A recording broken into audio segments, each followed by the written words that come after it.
के बाद एक बार फिर से हम आपको गुड मॉर्निंग लाहौर में खुशामदीद कहेंगे। व्यूअर्स, इससे पहले सेगमेंट में हम बात कर रहे थे हाथ में हुनर होने की, और नो डाउट जो हाथ का हुनर है वो आपको कहीं मार नहीं खाने देता। अब हम बात करेंगे मुख्तलिफ लोगों की हॉबी पर।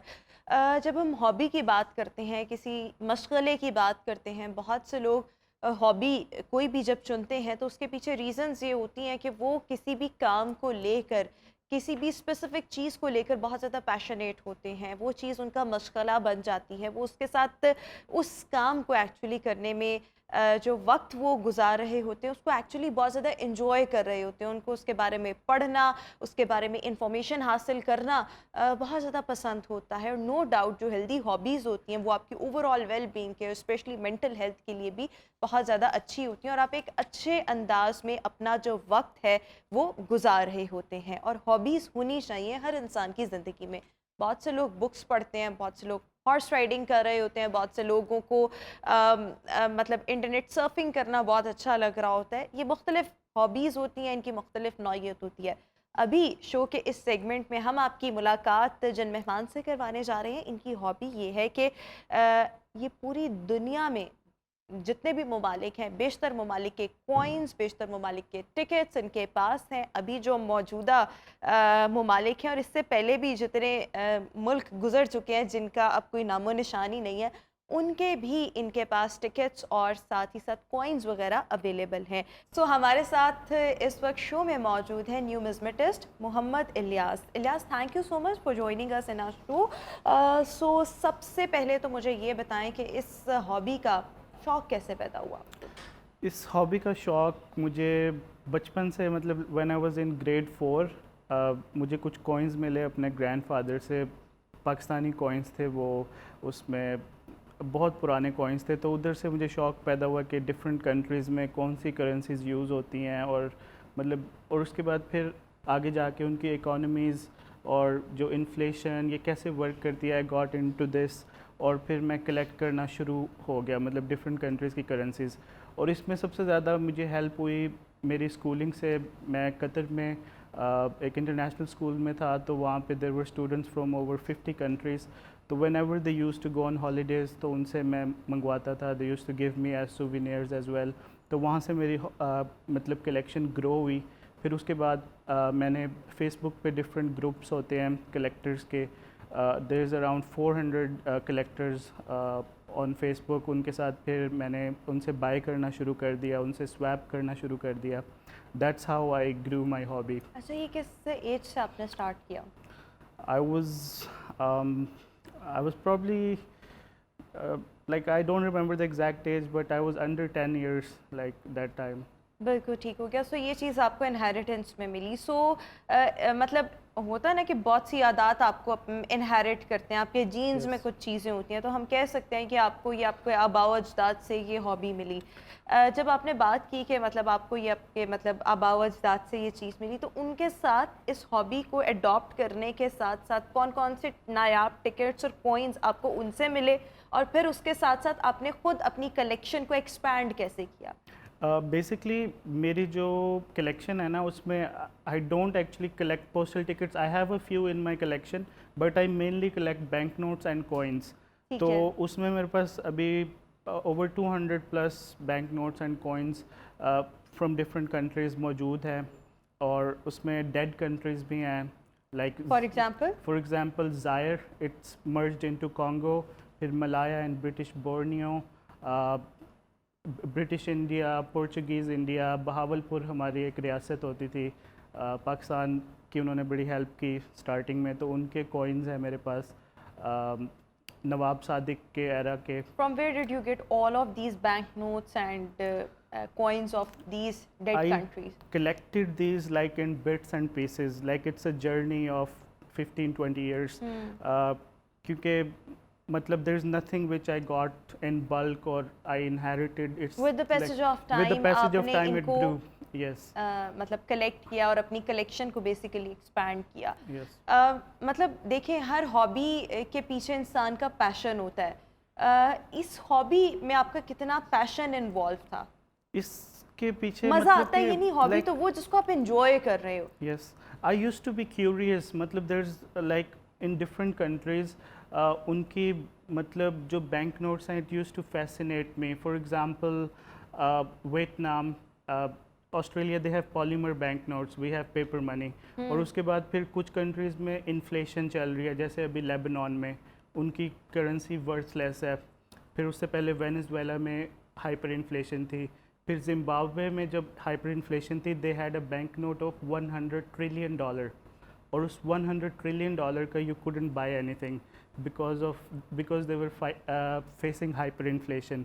Hyperinflation is when your currency is losing value after every hour, after every day. It happens due to a lot of factors, due to सही. sanctions, due to corruption, these things. अच्छा, पाकिस्तान की मतलब अगर हम bank notes की बात करें तो उसमें कौन कौन से बैंक नोट्स आपके पास अभी हैं जो अब नहीं है? जैसे एक 5 रुपए का नोट हुआ करता था, अब वो एग्जिस्ट नहीं करता, तो इस तरह से या नोट्स हमारे यहाँ पर तब्दील भी हुए. जैसे 10 रुपए का पुराना नोट, Yes. अब नया नोट. किसी ज़माने में वो अठन्नियाँ या चवन्नियाँ चला करती जी, थी जी. जो हमारे पेरेंट्स का ज़माना था. जी, तो जी. पाकिस्तानी कलेक्शन में what do you have? I pretty much have all the coins. जो बैंक नोट्स हैं वो बांग्लादेश एरा के भी हैं, मतलब जो ढाका में प्रिंट होते थे, उसके ऊपर बंगाली लिखी हुई है बाकायदा, वो हैं.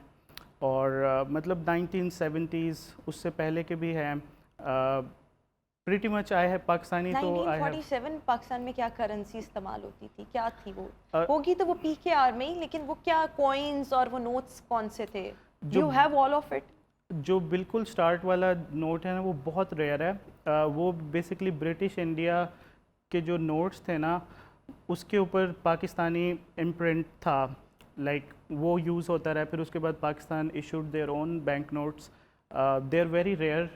But you have it? I don't have the very first issue once because वो ऑक्शन होते हैं बहुत टॉप एंड ऑक्शंस के ऊपर, और जो स्टेट बैंक है उनके पास बहुत मतलब they are very expensive and they are very like it's very difficult to acquire them. बिल्कुल So- ठीक हो गया. अच्छा, इसके साथ साथ मैं एक और चीज़ आपसे ये पूछना चाहूँगी कि कोई भी जो हॉबी होती है वो किसी भी इंसान की ओवरऑल वेल बीइंग के लिए, जिसमें आपकी ज़हनी सेहत बहुत ज़्यादा मैटर करती है, क्योंकि हमारे पास वक्त अगर हो और हमें उसको बेस्ट पॉसिबल वे में यूटिलाइज ना करना आता हो, तो ये मतलब लाइक अच्छी चीज़ नहीं होती. हमारी वेलबींग को ख़राब करता है, हमारी मेंटल हेल्थ को ख़राब करता है. सो किसी भी इंसान की ज़िंदगी में हॉबीज़ का होना, हॉबी एक भी हो सकती है, हॉबी कई हॉबीज़ भी हो सकती हैं. बिल्कुल. So this is one of your hobby. लेकिन हॉबीज़ का होना is how much important for the overall well being of any individual? It's actually very important because it just defines you as a person. It's something you're doing not only in your free time, it's just something you like doing. And if I talk about this hobby particularly, it's very healthy hobby because आपकी जो collection है, it's growing in its value. और उसके बाद आपका जो knowledge है वो बहुत मतलब आपका gain होता है by the passage of time. बहुत ज़्यादा scattered knowledge आपको मतलब मिलता है different countries के बारे में, dynasties के बारे में. So there is like you can always relate something. अगर आप न्यूज़ देख रहे हैं, किसी foreign affairs पे बात हो रही है, आपको पता है like you it will click in your mind, okay it's this country. So इससे आपको history का पता चलता है, geography का पता चलता है. It's really healthy hobby. और किसी भी किस्म की हॉबी होना, ये तो चलें सिर्फ एक बीइंग न्यूमिस्मेटिस्ट, ये एक आपकी अलहदा चीज़ है, लेकिन इसके अलावा बैंक नोट्स, कॉइन्स या टिकट्स वगैरह कलेक्ट करने के अलावा और मुख्तलिफ लोगों की मुख्तलिफ हॉबीज़ होती हैं और डेफिनेटली ये होनी भी चाहिए. एक और सवाल मैं आपसे यहाँ पर ये पूछना चाहूँगी कि कोई भी इंसान जिसको शौक़ है बैंक नोट्स का, कॉइन्स का, कि वो अलाइव कंट्रीज़ या डेड कंट्रीज़ के बैंक नोट्स और कॉइन्स को इकट्ठा करे, उसको इनिशियली क्या करने की ज़रूरत है? और फिर जिस तरह आपने अपनी कलेक्शन को एक्सपैंड किया, कोई भी इंसान किस तरह से अपनी कलेक्शन को एक्सपैंड कर सकता है? First of all, they have to start. They can't start big. उनको मतलब slowly. They don't have to get carried away. मतलब आपको bits and pieces में चीज़ें मिल जाती हैं. आपको लेकिन कहाँ से different मिलेंगी? forums होते हैं, Facebook पे online forums होते हैं, तो आप उनसे buy करना start करते हैं, swap करना start करते हैं. तो that's how you grow your hobby basically. बिल्कुल ठीक हो गया. अच्छा, और मैं इसके साथ साथ एक और चीज़ आपसे ये भी पूछना चाहूँगी, जिस तरह से आपने कहा कि different platforms are available on Instagram and Facebook, जिसमें आपने लोगों से कलेक्ट किया, बाय किया और उसके बाद साथ साथ स्वैप भी किया।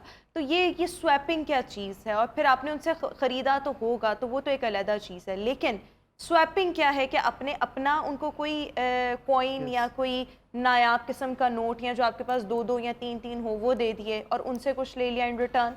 फॉर एग्ज़ाम्पल मेरी रेजिडेंस है कतर में। I have lots of Qatari bank notes. I went to Oman also, Saudi Arabia.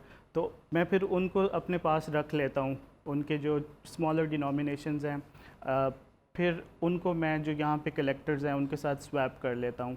अब जैसे मेरे पास वो ज़्यादा तादाद में हैं तो उनके साथ फिर मैं स्वैप कर लेता हूँ और यहाँ से पाकिस्तानी बैंक नोट्स ले जाता हूँ। जो वहाँ पे कोई कलेक्टर है उनसे फिर मैं वो पाकिस्तानी उनसे स्वैप कर लेता हूँ। That's how we grow our hobby. बिल्कुल ठीक हो गया। सो इस तरीके से आप स्वैप भी कर लेते हैं और इसके साथ साथ आप कलेक्ट भी कर लेते हैं। बिल्कुल ठीक हो गया। Thank you so much. हमारे साथ मोहम्मद इलियास मौजूद थे। बड़ा ज़बरदस्त ये काम कर रहे हैं। ज़बरदस्त इन अ वे कि कोई भी हॉबी या कोई भी काम जो आपको पसंद हो या आप उसको इन्जॉय करें तो वो ज़रूर होना चाहिए। और आप एक्चुअली में अपनी हॉबी को इन्जॉय करें, ये सबसे बड़ी चीज़ है। और अगर आप सब लोग भी ये काम करना चाहते हैं, स्पेशली आपको इसको शौक होना चाहिए। अगर आपको शौक है तो फिर इसके लिए जिस तरह से इलियास हमें बता रहे थे कि मुख्तलिफ फेसबुक प्लेटफॉर्म्स, इंस्टाग्राम प्लेटफॉर्म्स भी अवेलेबल हैं जहाँ से आप ये चीज़ें कलेक्ट कर सकते हैं। Thank you so much once again. बस इसी के साथ ये भी हम शो में एक ब्रेक शामिल करेंगे।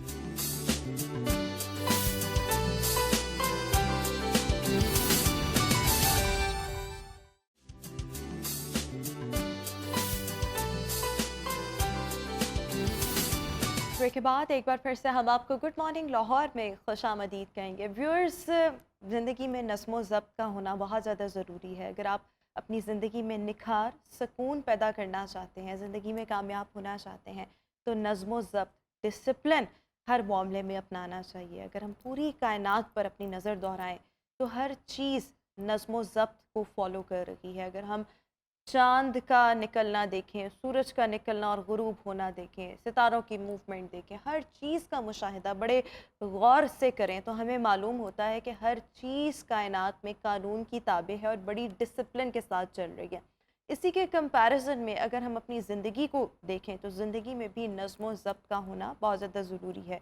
जिन लोगों की ज़िंदगी में नज़्म व ज़ब्त नहीं होता, डेफ़िनेटली वो बहुत से मसाइल का शिकार होते हैं। जो लोग वक्त की पाबंदी नहीं करते वो हर वक्त अफरा तफरी में रहते हैं, फ्रस्ट्रेटेड रहते हैं, उनसे चीज़ें मैनेज नहीं हो पाती। बिकॉज़ एक वो प्लानिंग जो आप फ़ौरी करें तो मतलब उसका आउटकम शायद इतना पॉजिटिव या उतना ज़बरदस्त ना हो, मतलब as compare to the planning जो आप वक्त से पहले करके रखें और हर चीज़ को, हर सिचुएशन को उसके मुताबिक अलाइन करें। सो ज़िंदगी में नज़्म व ज़ब्त का होना आपकी कामयाबी की, आपके कामयाब होने की, आपकी ज़िंदगी की कामयाबी की ज़मानत देता है। कितना ज़रूरी है ये नज़्म व ज़ब्त, इस पे बात करेंगे आज। हमारे साथ लाइफ कोच जहांज़ेब अहमद इस वक्त शो में मौजूद हैं। जहांज़ेब साहब, बहुत शुक्रिया आपके वक्त का। डिसिप्लिन किसी भी इंसान की ज़िंदगी में क्यों बहुत ज़्यादा ज़रूरी है? देखें, जैसे आपने अपने इंट्रो में भी बताया कि डिसिप्लिन के बगैर आप कुछ नहीं कर सकते। बहुत सारी डिबेट्स और बहुत सारी बातें इसके ऊपर हुआ करती हैं, लेकिन डिसिप्लिन के लिए सब में ज़्यादा ज़रूरी बात यह, जिसके बारे में कहा भी जाता है कि अगर आप अपनी लाइफ को स्ट्रक्चर करना चाहते हैं तो सबसे पहले आप अपने आप को डिसिप्लिन करें। अगर आप अपने घर को स्ट्रक्चर करना चाहते हैं तो अगैन सबसे पहले आप अपने आप को डिसिप्लिन करें, जिसके बारे में कहा जाता है कि इम्प्रूवमेंट बिगिंस फ्रॉम आई, कि आपकी अपनी ज़ात से इम्प्रूवमेंट शुरू होती है ना। If we talk about discipline, time management and all those things overall, तो ये टाइम मैनेजमेंट के ऊपर जिस वक्त बात हो रही होती है या हमारे सेशंस होते हैं, ट्रेनिंग सेशंस, उसमें मैं लोगों को बड़ी एक सिंपल सी चीज़ बताता हूँ कि हमने अपनी ज़िंदगियों में टाइम मैनेजमेंट को वक्त पे आने से मंसूब कर दिया, वक्त पे आना और वक्त पे जाना, जबकि टाइम मैनेजमेंट सिर्फ इतनी सी बात नहीं है। This is not time management कि मैं वक्त पे आ जाऊँ, ये पंक्चुअलिटी है। ठीक है। टाइम मैनेजमेंट है कि 24 घंटे आपकी ज़िंदगी में भी वही हैं जो मेरी ज़िंदगी में। उन 24 घंटों को आप कितना प्रोडक्टिव बनाती हैं और मैं कितना अनप्रोडक्टिव बनाता हूँ, ये डिपेंड करता है। लोग जो उन 24 घंटों को प्रोडक्टिव बनाते हैं वो कामयाब लोग होते हैं। सही। यही बात होती है ना कि ज़िंदगी परस्त होना। देखें, उसमें मैं उसको सिर्फ कंप्लीट कर दूं, ये नहीं होता कि ज़िंदगी कितनी लंबी है, ज़िंदगी कितनी बड़ी है इम्पोर्टेंट है। और ज़िंदगी आपकी कितनी प्रोडक्टिव रही हुई है और आप ज़िंदगी से कितना मुतमईन रहे अब हैं। बड़ी ज़िंदगी जो है ना वो प्रोडक्टिव ज़िंदगी है। वो स्पैन छोटा हो सकता है लेकिन वो प्रोडक्टिव ज़िंदगी है, इसीलिए उसको बड़ी ज़िंदगी कंसिडर किया जाता है। तो लोग लंबी ज़िंदगी के लिए, या जो ग्रेड्स थे वो लंबी ज़िंदगी के लिए नहीं स्ट्राइव करते, वो बड़ी ज़िंदगी के लिए स्ट्राइव करते हैं। ज़िंदगी उतनी है जितनी लिखी हुई है, उस ज़िंदगी के अंदर किसने क्या किया ये मैटर करता है। और प्रोडक्टिव लाइफ उसी तरह से कि 24 आवर्स किसने किस तरीके से कितने इस्तेमाल किए और किस तरीके से उसको अपनी लाइफ के डायनामिक्स के अंदर उसने इनकॉर्पोरेट अच्छा, किया। इसके साथ साथ अगर हम ज़िंदगी में नज़्म व ज़ब्त की बात करते हैं तो ज़िंदगी में 24 घंटों में हमारा नज़्म व ज़ब्त कैसा होना चाहिए? It's all about the life style. मैं अभी एक साहब से मिला पिछले दिनों और उनकी एक वेट लॉस जर्नी है, बड़ी ज़बरदस्त जर्नी है।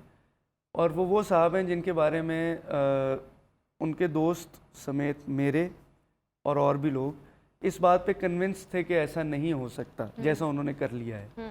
तो हम उन्हें कहा करते थे कि आप वेट लॉस के बारे में, क्योंकि वो खुद ही सीरियस नहीं हुआ करते थे। But it's all about the life change and life style. आप अपना लाइफ स्टाइल जिस तरह का बना लेते हैं ना, आप वैसे बनते चले जाते हैं। आपने बड़े लोग अपनी ज़िंदगी में देखे होंगे कि वो यंग लगते हैं। मैं लोगों को यही समझाता हूँ, कामयाबी उम्र छुपा के बताने में नहीं है, कामयाबी अपनी असल उम्र बताने में है। और फिर सामने वाला आपको कहे यार आप लगते नहीं हैं। That's what your life style does. कि आपकी नींद अच्छी है, डाइट अच्छी है, एक्सरसाइज आप करते हैं, हेल्दी लाइफ स्टाइल है, तो वो ऑटोमेटिकली आपकी ज़िंदगी में नज़र आता है। अगर वो नहीं है, देखें कोई a person who is working out 4 to 5 days a week नज़र आता है। आपको एक्सरसाइज के लिए बे ना पता हो, लेकिन आपको ये पता है कि यार ये बंदा फिट है या ये खातून फिट है। उसके चलने से, बात करने से, बॉडी लैंग्वेज से फ़र्क पता लगता है, कॉन्फिडेंस अच्छा, से जब हम फ़र्क पता लगता लाइफस्टाइल है। की बात करें, आपने कहा कि ज़िंदगी में लाइफस्टाइल का अच्छा होना बहुत ज़्यादा ज़रूरी है and that is what we can call it disciplined life. Exactly. ठीक है, लाइफस्टाइल में आपने वक्त पर सोना है, आपने मतलब वक्त पर सोने से ज़्यादा ये कि आपने एक अच्छी नींद लेनी है जो कि साउंड स्लीप है। आपकी खुराक, आपकी एक्सरसाइज, आपका स्ट्रेस फ्री एनवायरनमेंट, आपकी प्रोडक्टिविटी, ये सब चीज़ें आ जाती हैं। क्या इसमें ये चीज़ें भी आती हैं, जैसे कहा जाता है अक्सर हमने इस तरह से टॉपिक्स पढ़े हैं या YouTube videos, the 5 AM success, यानी इंसान सबसे ज़्यादा प्रोडक्टिव तब होता है जब वो बहुत सुबह उठता है, वक्त पर सोता है, 9-10 बजे उसका बेड टाइम हो, फिर सुबह उठ के वहाँ से दिन का आगाज़ करना बहुत अर्ली, उसके मुताबिक अपने कामों को अलाइन करना, अपने रिश्तों को बैलेंस्ड वे में लेकर चलना, अपनी वर्क प्लेस और वहाँ की जितनी भी रिस्पॉन्सिबिलिटीज़ हैं उनको बड़े एक मौसर अंदाज में अदा करना। This is all about the discipline. ये होता है, इसमें कोई शक नहीं है कि सुबह उठना जो है, आप सिर्फ लॉजिकली देख लें। हम रिलीजियस पर्सपेक्टिव में नहीं जाते, हम और चीज़ों में नहीं जाते, हम सिर्फ लॉजिक को देख लेते हैं कि अगर हम सुबह 5 बजे उठते हैं ना तो हमारा दिन लंबा हो जाता है, हमारे पास बहुत सारा कुछ करने का टाइम होता है। हम में से कितने लोग पढ़ते हैं? नहीं पढ़ते, वो हमारी खुराक है। आप ही के प्रोग्राम में मैंने एक दफ़ा कहा था कि अगर आप अपने बच्चों के अंदर 2 आदतें डाल दें, एक एक्सरसाइज की और दूसरा रीडिंग की, तो बच्चा मार नहीं खाएगा। हमारे माशरे से नहीं, दुनिया पूरी से रीडिंग का रुझान ख़त्म होता जा रहा है। बहुत छोटा सा पूल है जो पढ़ता है। मैं उसमें बड़ी मज़े की बात करता हूँ लोगों को, जब बताता हूँ कि ट्रेनिंग, काउंसलिंग, कोचिंग, मैं कहता हूँ यार हमारा काम इसलिए चल रहा है क्योंकि लोग पढ़ते नहीं हैं। लोग पढ़ना शुरू हो जाएंगे, हमारा काम ख़त्म हो जाएगा। ऐसे ही है कि डॉक्टर तब तक डॉक्टर है जब तक लोग एक अनहेल्दी लाइफस्टाइल के ऊपर हैं। बीमार होंगे तो डॉक्टर के पास जाएंगे। सो ये हकीकत है कि अगर हम सुबह 5 बजे उठ जाएं या 4 बजे उठ जाएं फॉर दैट मैटर, दिन लंबा हो जाता है। हमारे पास बहुत सारा कुछ करने का टाइम होता है, सिर्फ 9 to 5 दिन नहीं है। हम ये देखें कि हम अपनी ज़ात के लिए क्या कर रहे हैं। अगेन वही बात है, time management is not managing and हमने देखें ग्रामर, आपके सुपरलेटिव्स, पंक्चुएशन की बात है। हम बेसिकली पंक्चुअलिटी को टाइम मैनेजमेंट समझते हैं। हम उन 24 एक टाइमलाइन है ना, उस टाइमलाइन के अंदर आप उस अपनी ज़ात को मैनेज कैसे कर रहे हैं। Time management is managing yourself in that timeline. That is what time management is, which bottles down to self management. सही। तो Time सबसे पहले management अपने is- सेल्फ मैनेजमेंट करनी है Time इसमें। management is nothing else than self management. 24 hours आपकी ज़िंदगी में भी वही है जो मेरी ज़िंदगी में है। आप उन 24 hours के अंदर अपने आप को मैनेज कैसे कर रही हैं ठीक है। और मैं अच्छा, किस तरह से हम कर रहा हूं? अगर ये मैं आपसे पूछना चाहूँ कि देखें आपने कहा सेल्फ मैनेजमेंट डिसिप्लिन में एक की है अपनी ज़िंदगी में डिसिप्लिन पैदा करने के लिए, मैंने अपने आप को मैनेज कैसे करना है या मैंने अपने दिन के 24 घंटों को कैसे मैनेज करना है कि मैं कह सकूं कि मैं एक बड़ी डिसिप्लिन्ड लाइफ गुजार रही हूँ, मेरा एक अच्छा हेल्दी लाइफस्टाइल है और ultimately I am heading towards my success with each passing day. अच्छा, आपने ना एक सवाल में 2-3 सवाल कर लिए हैं। सक्सेस क्या है? इट्स ऑल टुगेदर, हम आप कहेंगे तो इसके ऊपर शो भी कर लेंगे। सक्सेस का पैरामीटर मेरे लिए फ़र्क है, आपके लिए फ़र्क है। हर बंदे के लिए सक्सेस, किसी के लिए पैसा, मटेरियल, शोहरत, सुकून, आसानी, ये तमाम तर चीज़ें हर एक के अपने पैरामीटर्स हैं। तो वो सक्सेस उस तरह से है। आपका लाइफ का गोल क्या है? आपकी अपनी लाइफ का गोल क्या है? बाज़ लोग होते हैं, बाज़ पेरेंट्स होते हैं जिनका लाइफ का सिर्फ ये गोल होता है कि मेरे बच्चे अच्छा पढ़ जाएं, मेरे बच्चों की अच्छी तालीम हो जाए। जैसे अ वेरी पर्सनल थिंग कि मुझसे मेरे पेरेंट्स से एक दफ़ा किसी ने पूछा कि जी आपकी प्रॉपर्टी क्या है, तो हम तीनों सामने बैठे हुए थे, हम 3 बहन भाई हैं। मैंने कहा जी ये हमारी प्रॉपर्टी है, because they actually worked on our education and our grooming. कई लोगों के लिए सक्सेस, अच्छा उनके लिए सक्सेस ये थी, कई के लिए बैंक बैलेंस, प्रॉपर्टी, मुख्तलिफ चीज़ें with education and all that होता है। तो हर एक के पैरामीटर्स फ़र्क हैं। आपका पैरामीटर क्या है, आपका लाइफ का गोल क्या है, पहले तो ये आइडेंटिफाई करना है। ठीक है। और उसके हिसाब से, जिसके लिए मैं अपनी ट्रेनिंग्स में कहता हूँ कि make a bigger picture of your life, make a bigger goal and then start running towards it. Make a bigger goal and then make smaller goals for it. कभी भी आप यहाँ से उठ के वहाँ की जंप नहीं मार सकते।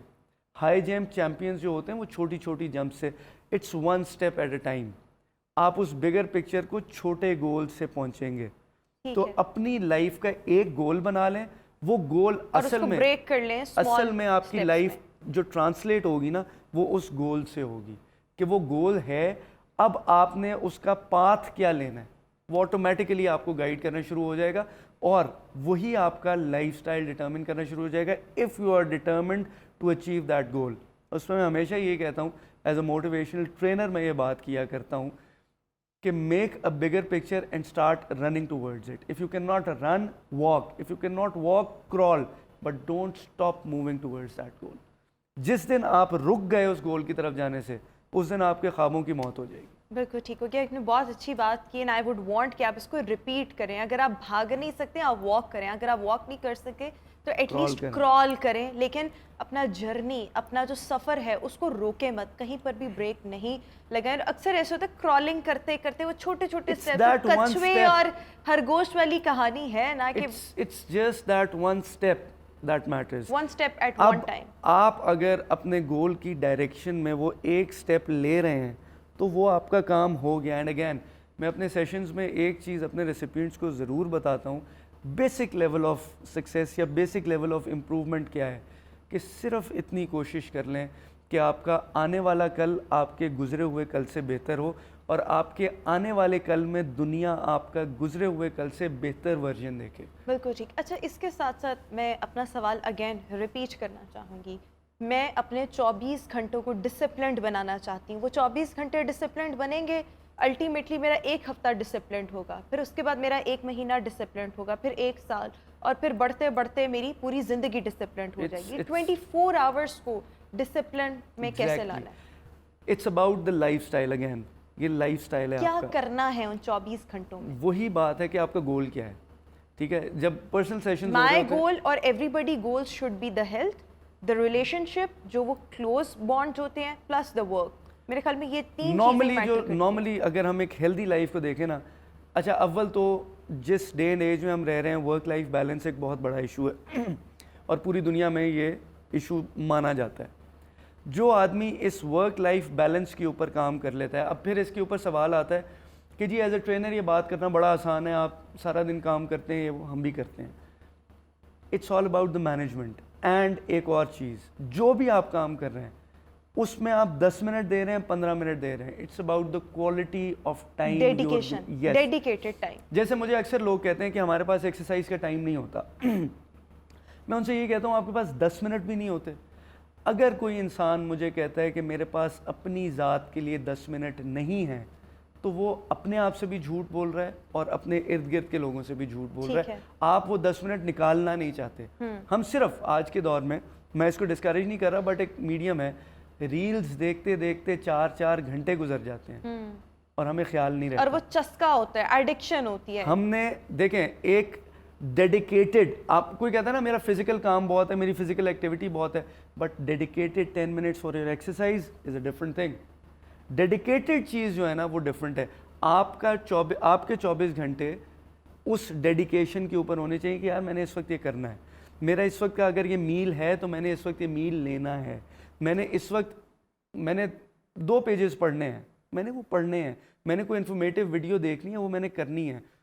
लोग काउंसलर्स के पास जाते हैं, यहाँ उस तरह का रिवाज नहीं है, बाहर है, तो दे हैव दोज पैटर्न्स ना, मैंने इस वक्त ये करना है, इस वक्त ये करना है, इस वक्त ये करना है, वो तमाम तर चीज़ें तो मेरे होती हैं। 24 घंटों में सबसे पहला तो मेरा काम है कि एक बहुत बड़ा गोल सेट कर लेना, एनी काइंड ऑफ गोल, और उसके बाद उसको छोटे छोटे वो स्मॉल सेट 24 घंटों स्टेप्स के लिए में, नहीं है, वो लाइफ के लिए है, वो लाइफ के लिए। फिर लेकिन हर मेरे दिन का एक आपका टास्क है। 24 आवर्स कैसे गुजरने चाहिए, उसमें मैंने अच्छा खाना है, वक्त पर खाना है, उसमें मैंने वक्त पर सोना है, वक्त पर जागना है। और थोड़ी सी एक और बात कि कभी कभी चीट डेज चलते हैं, वो भी लाइफ के लिए वो ज़रूरी है। Once in a blue moon allowed. जैसे आप डाइट कर रहे होते हैं ना, तो उसमें चीट डेज होते हैं, क्योंकि आप बॉडी ह्यूमन बॉडी ना मोनोटनी एकदम से हिट कर जाती है या प्लेटू एकदम से हिट कर जाती है with the passage of time. तो आपको कहीं ना कहीं बॉडी को ये बताना होता है, दिमाग को ये बताना होता है कि अच्छा यार अब ये थोड़ी सी चीज़ें चेंज करके फिर हम वापस जाएंगे उसके ऊपर। तो cheat days every now and then, कभी कभी आप हैंग आउट करते हैं। अच्छा, 24 आवर्स अगर मैं प्रोडक्टिव बना लूँ, उनको अच्छे से मैनेज कर लूँ, मैं डिसिप्लिन रखने में अपनी ज़िंदगी में कामयाब भी हो जाती हूँ, लेकिन उसके बाद मुझे क्या फ़ायदा होगा? ये फ़ायदा जो मुझे भी बताएं और इस अंदाज में बताएं कि हमारे लोग मोटिवेट हों और अल्टीमेटली वो ख़ुद को अच्छे तरीके से मैनेज करने की तरफ आएँ। देखें 2 टूल्स मैंने आपके प्रोग्राम में पहले दिए थे, 2 टूल्स मैं आज दे देता हूँ कि किसी भी सेट पैटर्न को जब हम फॉलो करते हैं ना, हम बोर हो जाते हैं। इट्स अ ह्यूमन साइकी कि हम बोर हो जाते हैं। कुछ भी करना है ना ज़िंदगी में, 2 चीज़ें बहुत इंपॉर्टेंट हैं, एक बी ऑब्जर्वेंट, दूसरा बी क्रिएटिव एंड इनोवेटिव। ठीक है। अगर आप क्रिएटिव हैं तो आप नई से नई तरकीब ढूंढते रहेंगे, नई से नई चीज़ें ढूंढते रहेंगे, वही गोल अचीव करने का with different patterns, with different activities. जैसे आप एक्सरसाइज अगर करते हैं, मैं एक्सरसाइज की एग्जांपल इसलिए देता हूँ क्योंकि इट्स अ ल्यूक्रेटिव थिंग, लोग रिलेट कर सकते हैं कि एक बॉडी पार्ट की मुख्तलिफ एक्सरसाइजेज होती हैं, आप वो करते हैं जो आपको सूट कर रही होती हैं, राइट। फिर आप नई चीज़ें अडॉप्ट करने की कोशिश करते हैं। तो अपनी लाइफ के अंदर इनोवेशन को लेके आएँ, क्रिएटिविटी को लेके आएँ, और फिर ऑटोमेटिकली होता ये है कि जिस वक्त आपको रिजल्ट्स नज़र आने शुरू होते हैं ना उन चीज़ों के, तो आप मोटिवेटेड होते हैं। This is the place where self motivation, ये 2 चीज़ें बहुत ज़्यादा ज़रूरी हैं। This is the place where self motivation kicks in. मैं जो किताब लिख रहा हूँ उसका टाइटल ही ये है कि self motivation is a skill, और सेल्फ मोटिवेशन के लिए आपको इनोवेटिव होना पड़ेगा, और इनोवेशन के साथ साथ आपको अपनी जो सराउंडिंग्स है ना उनको ऑब्जर्व करना पड़ेगा। So be observant and be creative, ये चीज़ें दोनों बहुत ज़्यादा ज़रूरी है। ये जब होगा ना तो आप बोर नहीं फायदा होंगे। क्या हुआ? अल्टीमेटली फ़ायदा ये होगा कि you will be a different personality all together in terms of positivity. ये मैं नहीं कह रहा कि आप एक 180 डिग्री डिफरेंट पर्सनैलिटी हो जाएंगे नेगेटिव वे में, यू विल बी ग्रोइंग।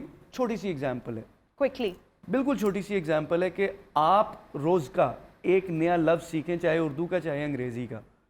साल में 365 दिन होते हैं, 365 दिनों का मतलब है 365 different words which means a different language. एक लफ्ज़ दिन का, बेसिक एग्जाम्पल है। तो आपकी वोकैबुलरी कितनी इंप्रूव हो तो जाएगी। वही ना बात के छोटे छोटे स्टेप्स लें, खुद को Exactly. स्मॉल टास्क लें और उनको यही अचीव एक करें। डिसिप्लिन है कि यार मैंने रोज़ का एक नया लफ्ज़ सीखना है। जब आपने अपने आप को बता दिया ना, now you attune to it, अब करना है। होता क्या है, एक्शन मिस कर जाते हैं। गोल तो बहुत बड़े बन जाते हैं, एक्शन मिस हो लेकिन जाता है जिस सबसे वजह से ज़्यादा ये सक्सेस कि मिस आपने होती है। ऑब्जर्वेंट होना है, आपने क्रिएटिव होना है, अपनी ज़िंदगी की एक बिगर पिक्चर ड्रॉ कर लें और उसके बाद छोटे छोटे स्टेप्स उसमें रखें जहाँ से आप एक बिगर गोल को अचीव करने में ऑब्वियसली वो स्मॉल स्टेप्स आपकी हेल्प करेंगे। Thank you so much Jahanzeb sahab for joining us in our show. Viewers, अभी एक ब्रेक, वापस आएंगे ब्रेक के बाद।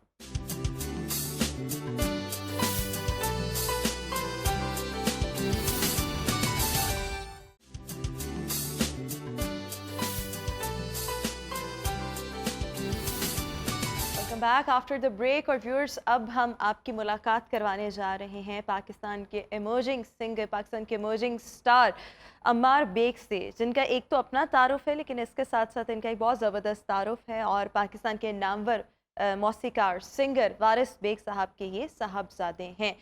Ammar, thank you so much for joining us in our show and a very good morning. So सबसे पहले मैं ये जानना चाहूँगी कि अपकमिंग रिलीज आपकी क्या है और साथ ही साथ अभी what are you up to these days? Well, thank you for having me at the show. My new single just came out, Don't Go Away. मुझे अल्हम्दुलिल्लाह बड़ा अच्छा रिस्पांस आ रहा है उसका, way better than my expectations. तो उसी के ऊपर काम चल रहा है। उसको शूट किया था हॉलीवुड में, उसके साथ साथ alongside with that song मैंने 2 और गाने शूट किए थे। तो it's a start to a new beginning.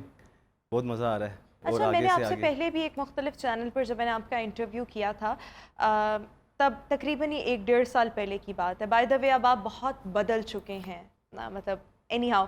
अच्छा, इसके लेकिन ठीक है, चेंज इज़ ऑलवेज गुड। लेकिन मैं वैसे लोगों को बता रही हूँ कि अगर इन्होंने इनको मतलब लाइक तब नहीं देखा और अब देखा तो there is a huge difference.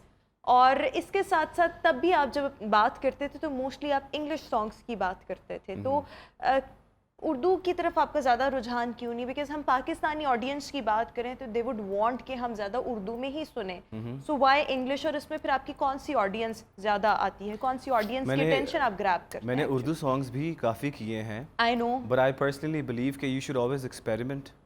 Urdu में तो मैं गा ही लेता हूँ, बचपन से गा रहा हूँ, बट क्योंकि मैं आई वाज इन USA, मैंने वहाँ से म्यूज़िक सीखा और वहाँ से vocal different styles of vocals को मैंने सीखा और उनके ऊपर एक्सपेरिमेंट करने की कोशिश की। तो व्हेन आई केम बैक तो मैंने कुछ गाने इंग्लिश में कवर किए, मुझे बहुत अच्छा रिस्पांस आया।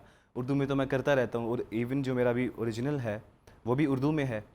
तो आई पर्सनली बिलीव कि म्यूज़िक की कोई बाउंड्री नहीं व्हिच होती। Experience has been more rewarding, honestly Urdu speaking या बोथ इंग्लिश? बोथ बट अच्छा। बिकॉज अभी पाकिस्तान में हूँ, यहाँ पे पाकिस्तान में ज़्यादा उर्दू सुनते हैं, तो मेरे आगे फ्यूचर में ज़्यादा गाने उर्दू में ही हैं। अच्छा, मुख्तलिफ प्लेटफॉर्म्स क्या हैं? मोस्टली जो आजकल के इमर्जिंग स्टार्स हैं, सिंगर्स हैं, if they get any platform very nice, main stream media पर आकर गा लें तो भी अच्छा, लेकिन सोशल मीडिया ने लोगों के लिए आसानियाँ पैदा कर दी हैं। पहले होता ये था कि अगर किसी के पास कोई टैलेंट है, सो होगा क्या कि वो मतलब अपना टैलेंट जो है वो उस तरह से उसको दिखाने का मौका नहीं मिल रहा होगा अनलेस कि उसको एक राइट प्लेटफॉर्म मिले।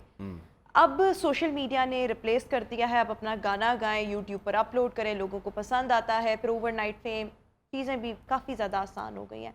आपके through out your journey platforms क्या रहे हैं? Social media would I social think media एक प्लेटफॉर्म इज़ वेरी प्रोमिनेंट, सबसे प्रोमिनेंट सोशल मीडिया ही है। अब इजी हो गई हैं चीज़ें। मेरा तो मैं एक रिकॉर्ड लेबल के थ्रू अपना म्यूज़िक रिलीज़ कर रहा हूँ, तो वो सारी डिस्ट्रीब्यूशन देखते हैं वर्ल्ड वाइड। तो अब ऐसे नहीं रहा कि अगर आप पहले ऐसे होता था कि आप टीवी पे आते थे, चैनल्स भी बहुत कम थे, तो आप परफॉर्म करते थे तो फिर टीवी लोग देखते थे तो उनको पता लगता था अच्छा नया गाना आया है, कुछ ऐसी नई चीज़ आई है। बट अब चीज़ें चेंज हो गई हैं, अब everything is on a click. आप जैसे ही फ़ोन खोलो, रिफ़्रेश करो और सब नई चीज़ें आपके सामने आ जाती हैं। उसके साथ साथ चैलेंजेस भी बहुत हैं। सोशल मीडिया पे अगर मैं कर रहा हूँ तो I am not the only one who is doing it, और भी बहुत लोग कर रहे हैं। कुछ कंटेंट बहुत अच्छा होता है, कुछ की समझ नहीं आती, कुछ आता लेकिन जाता। देखिए कि बहुत से लोग, मतलब आपने सोशल मीडिया पे ऐसे भी देखे होंगे ना कि किसी सिग्नल पे खड़े होकर गा रहे हैं, किसी ने उनकी वीडियो रिकॉर्ड कर ली है, वो इतने वायरल हुए हैं। हमारे यहाँ पर there are so many examples, multiple examples है। I 100% so I know. Believe कि सोशल मीडिया ने हमारी ज़िंदगियों को बहुत आसान कर दिया। नो डाउट कि I am very sorry to say हमारे ह्यूमरस सिंगर जो हैं चाहत फ़तेह अली खान, उन जैसे लोगों को भी फेम मिला है, but that's all due to social It is media. due to social media, but what next? नथिंग, आप लोगों को हंसाएंगे और बस उसके बाद आप खत्म हो जाएंगे। एग्जैक्टली अगर आप एक वीडियो की है, I don't want to give any examples, अगर कोई एक लड़की डांस करते हुए वायरल हो गई है, what is she gonna do next? वो उस टाइम में ही अपना पैसा कमा लेगी ना। उस टाइम में पैसा कमा लेगी, पर उसमें वो पैसा उस टाइम में भी खत्म हो जाता है। रिकग्निशन एक मिल जाती है, पैसा मिल जाता है। उसका एक ये है कि यू हैव टू, सस्टेनेबिलिटी भी उसके साथ साथ ज़रूरी है। आप कंटेंट बनाते रहो। तो आई थिंक सोशल मीडिया के फ़ायदे तो बहुत है, उसके साथ साथ नुकसान भी बहुत हैं। तो मेरा पर्सनल बिलीव ये है कि I never believe in overnight success. वो आती है, फिर जिस तरह आती है उस तरह चले भी जाती है। I like to work hard on my craft, उसके ऊपर मैं मेहनत करता रहता हूँ, अपनी वोकल्स के ऊपर काम करता रहता हूँ, मैं रियाजत बहुत करता हूँ। अच्छा, तो ऐसे नहीं होता कि मैंने गाना बना दिया है तो बस अब मैंने छोड़ दिया तो बस प्रमोशन होती रहेगी तो अब चल जाएगा। No, you have to keep making stuff, you have to keep making videos. फिर करते आप अपना एक मार्क बनाते हो। तो अल्हम्दुलिल्लाह मेरा भी तो इंस्टाग्राम पे मैं काफ़ी पोस्ट करता हूँ, मुझे काफ़ी दुनिया में पता नहीं कहाँ से मैसेजेस आते हैं, लोग अप्रिशिएट करते हैं। That's the biggest reward. Wonderful. अच्छा, अभी बातें बहुत हो गई हैं, कोई गाना भी हमें सुनाएं। मैं आपको जो मेरा ओरिजिनल अभी आया है, डोंट गो अवे, ठीक है, मैं वो आपको वो सुनाता हूँ। Go ahead. ऑलराइट।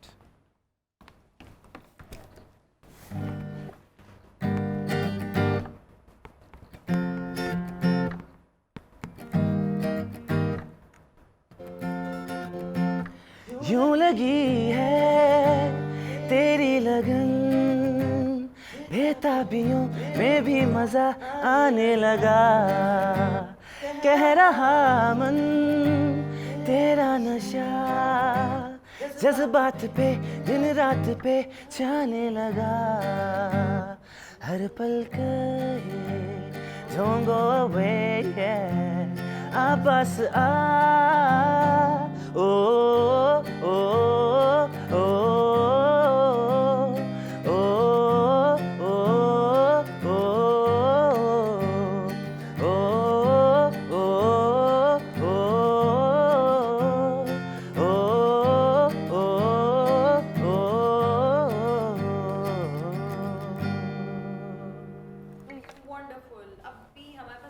मैं तो मैं चाहूंगी कि हम Thank दो you. तीन गाने आपसे आपकी मौजूदगी का फ़ायदा उठाते हुए अभी सुन लें। So next please. Definitely, I would love to. मैं चाहूंगी आप अपने फादर का कोई गाना गाएं।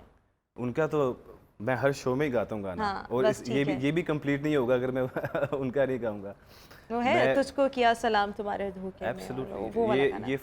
मैंने फर्स्ट टाइम अगर स्टेज पे कोई गाना परफॉर्म किया था तो वो ये था। डर लगा?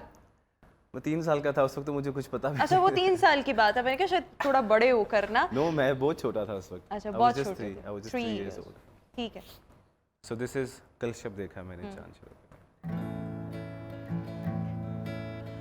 हे आहा हे ला ला ला ला ला। कल शब देखा मैंने चांद झरोखे में, उसको किया सलाम तुम्हारे धोखे में।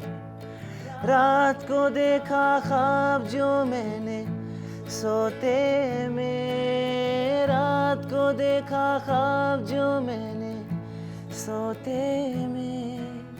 चूमा कोई गुलाब तुम्हारे धोखे में, हो कल शब देखा मैंने चांद झरोखे में, उसको किया सलाम तुम्हारे धोखे में।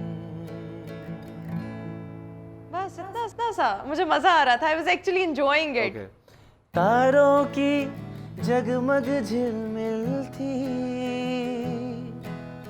प्यार की पहली मंजिल थी।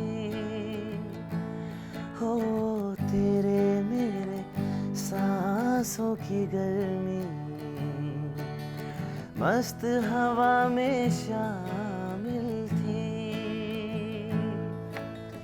धीरे धीरे तू जो मेरे अंग लगी, छुप गई किरणें कहीं घटा के पर्दे में।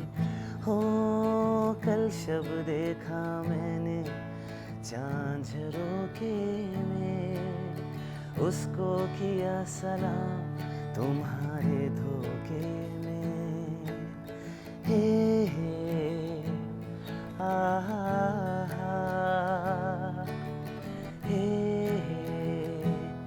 ला ला ला ला। वंडरफुल वंडरफुल, कमाल Thank कर you. दिया आपने। Thank you अच्छा, so much. मैं एक आखिरी सवाल और उसके बाद जाने से पहले मैं फिर आपसे गाना लेना चाहूँगी कि being the son of a renowned singer of Pakistan, आपका जर्नी क्या आसान रहा है? और इसके साथ साथ एक और चीज़ कि what's your ultimate goal in life? being a son of a legend is a big blessing. मुझे जब मैं कोई भी काम करता हूँ, कोई भी vocals, कोई भी recording session, I share with my father, और वो मुझे इतना अच्छा गाइड करते हैं। उनका 30-35 साल का जो एक्सपीरियंस है वो मुझे एक मिनट में बता देते हैं। तो of course it's a blessing in disguise, but उसके साथ साथ वो बहुत ख़तरनाक हैं। उनको जो क्रिटिकल पॉइंट ऑफ व्यू है वो नहीं लिहाज करते कि मेरा बेटा है या जो भी है। ऑफ कोर्स मेरे ख्याल में ये सही है, ये आपकी बहुत अच्छी चीज़ है, आपकी इम्प्रूवमेंट के लिए दिस इज वेरी मच और मैं इम्पोर्टेंट। उसको जो क्रिटिसिज्म है उसको बहुत हेल्दी लेता हूँ। तो वो मुझे वो प्रॉपर बताते हैं कि ये ऐसे नहीं होना चाहिए, ऐसे नहीं होना चाहिए, और at the end of the day वो मुझे कहते हैं कि जंग आपने अपनी खुद लड़नी है। मैं आपको एक जगह से उठा के किसी जगह पे पेडेस्टल पे खड़ा नहीं कर सकता। जिस तरह उन्होंने एक स्ट्रगल की, मेरी भी अपनी है, और वो शुरू से ये कहते हैं कि अगर तुम में टैलेंट ना होता तो मैं तुम्हें कभी भी ना आगे आने देता। तो but you have such a wonderful voice, और ज़बरदस्त आपने अभी भी गाया और मैंने Thank आपको you. पहले भी सुना हुआ है। Thank you so much. So वो ज़बरदस्त है। अच्छा, and what's your ultimate goal? My ultimate goal is to, I love music. I've been doing music since I was a kid. It's in your blood It's in my actually. blood, और मेरी soul को बड़ा fulfil करता है। और मेरे शुरू से ही मेरी ट्रेनिंग प्रोसेस में यही था। मैं बचपन से कॉन्सर्ट्स पे जाता था, स्टूडियोज़ में जाता था, सो आई लिव्ड दैट लाइफ। तो मैं ये करता रहूँगा और कर रहा हूँ, and I am really enjoying this journey.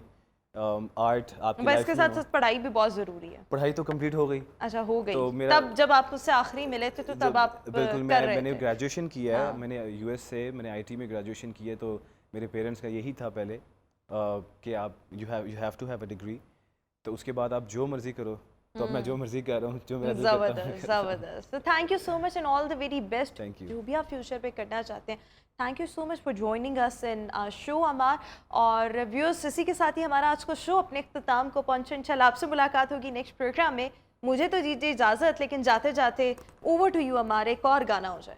Definitely. मैंने लास्ट ईयर एक कवर किया था, आज जाने की जिद ना करो। आप कह रही थी ना कि आप इंग्लिश में करते हैं, बट मैंने उस वक्त इंग्लिश में भी किया था। When I was a man, Bruno Mars का गाना किया था। वो 2 किए थे मैंने उस वक्त कवर्स, और दोनों बहुत लोगों ने पसंद किए सही। थे। तो आई सिंग जो फरीदा खानम जी का वर्जन है, मैं वो आपके लिए परफॉर्म करता हूँ। ठीक है। Hope you enjoy.